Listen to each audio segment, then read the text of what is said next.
immediate response would be humanity is what makes people human. And so there is an objective reality out there that we can draw upon that speak to the humanness of all persons.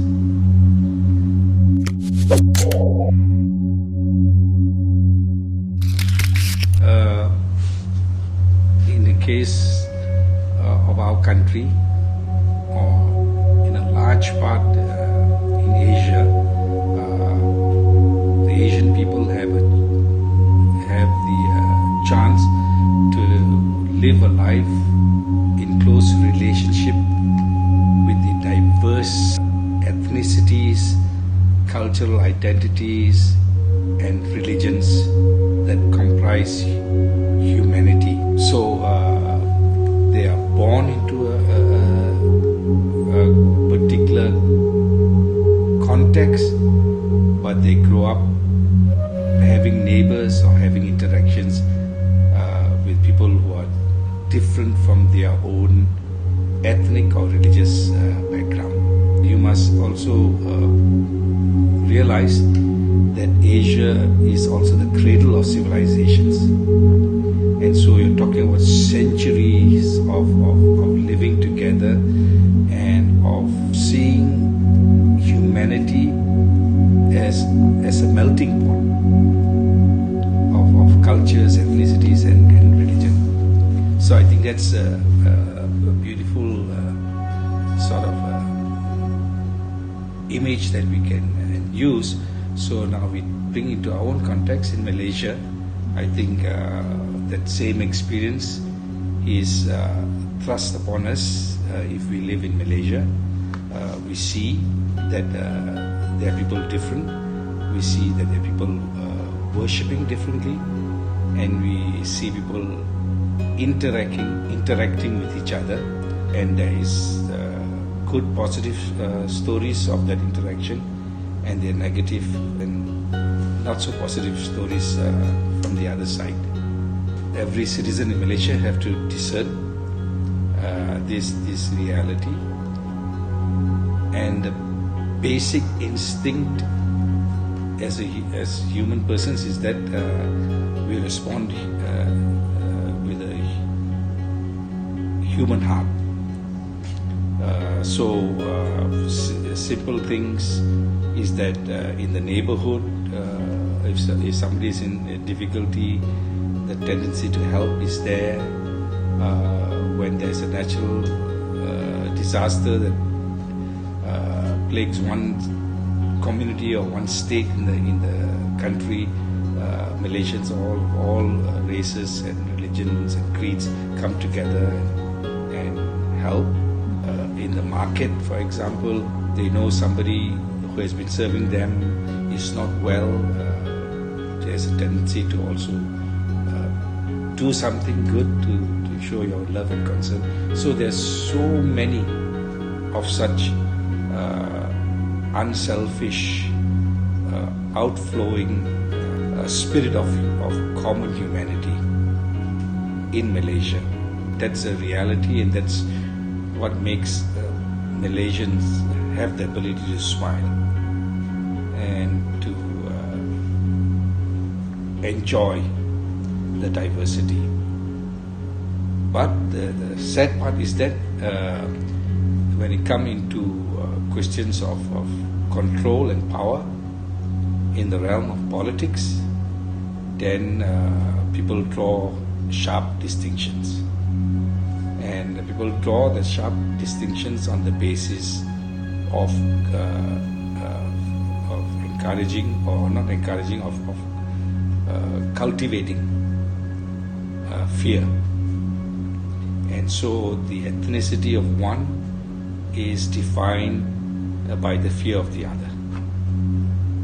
So this is the sad reality. And so what would be normal human experiences of interaction, of diversity, of understanding, of a mix of cultures, mix of ethnic taste, ethnic proximity, interethnic proximity, all this thing then takes a different angle when it's played up as issues on the political platform.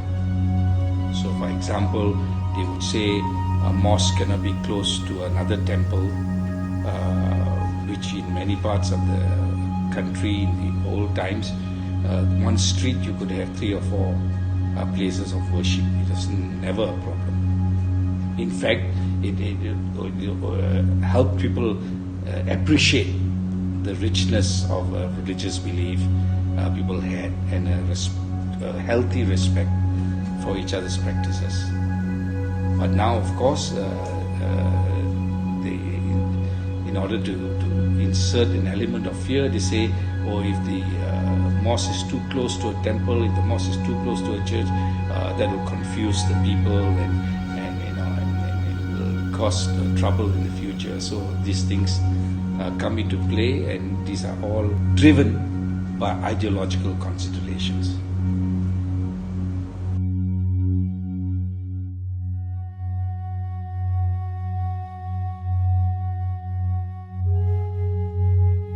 On a societal level, you can stereotype against others when you also put into that perception one size fits all. So you have a generalized view, mostly in a negative sense, because you want to define yourself up against the other. So in politics, politicians use that when they want to promote the fear of the other or threats to their own power establishment. Religion, I think, is a hotbed of stereotyping. Although at the very core of religion, in any search for spirituality, whether it's the Hindu path, Buddhist path, Islam or Christianity, the more you go towards the center of your faith, the more you have to give up much of yourself. In fact, you have to be selfless in devotion to God. You must not cling on to aspects of the world. So I think all religions speak that, and religious people then wear also a religious costume to show that they are committed to that, but the sad thing is that once they become institutionalized, they also fall into the trap of giving support to common trends of stereotyping. We tend to generalize and say, this religion is doing that, or this race is doing that, when actually religion must be the place where the strongest criticism and discernment to be exercised, based on the understanding that any devotion to the divine or the transcendent must be equal to our love for neighbor. And human beings come in such a variety of ways, and that any sociological entity that we think about, they're never homogeneous. There's always a rich diversity within a cultural group, within an ethnic group, within a religious group.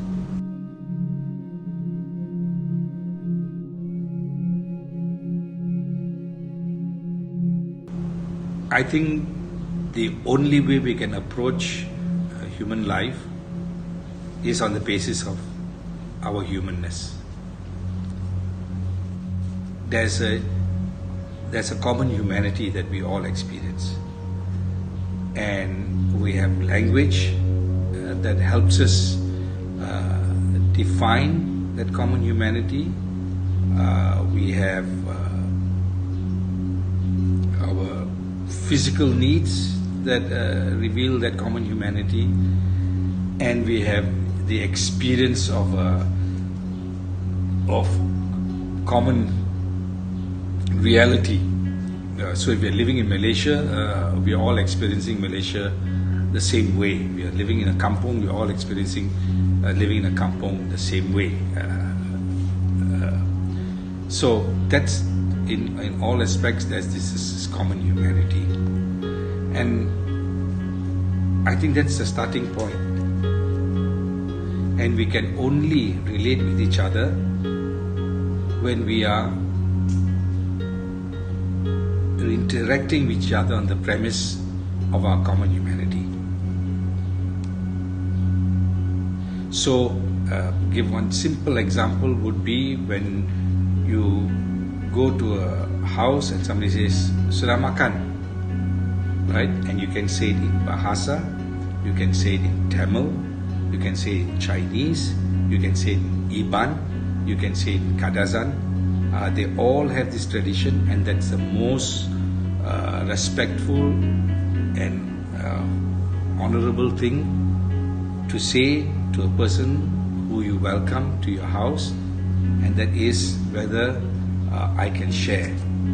So that's nothing religious about it. Alright, that's basic decency, that's basic human emotion, basic natural inclinations of the human heart, whatever race that or cultural background it come from. And religion would reinforce that, and religion would give more value to that, because religion is affirming that we are all created. If we believe in a creator God, if we are having a belief system that doesn't believe in a creator, then we are all connected because of our spiritual consciousness that permeates the whole of universe. So whichever religious angle you take, the basic thing is that there can be no contradiction in our common humanity, that we all have a purpose, we all have a meaning, and we all have a destination in our spiritual path as we live in this earth. And therefore, religion views each other as also potential pilgrims. And we give respect to persons to exercise that spiritual path that they have chosen for themselves. So religion, in fact, would promote this, freedom to believe and to exercise that belief.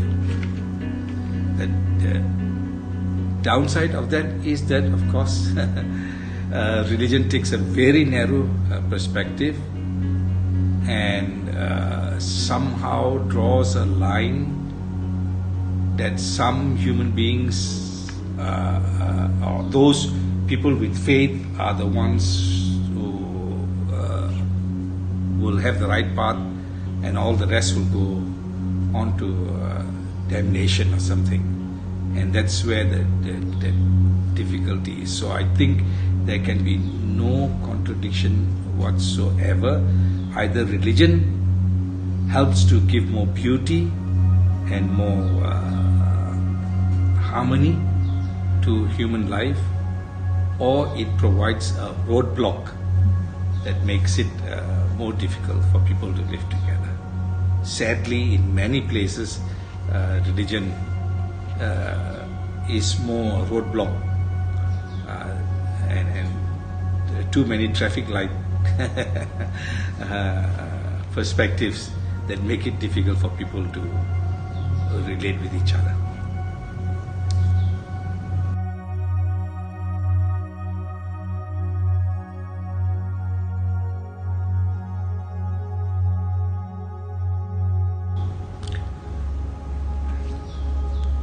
I think the best example for this would be in an interfaith or interethnic relationship.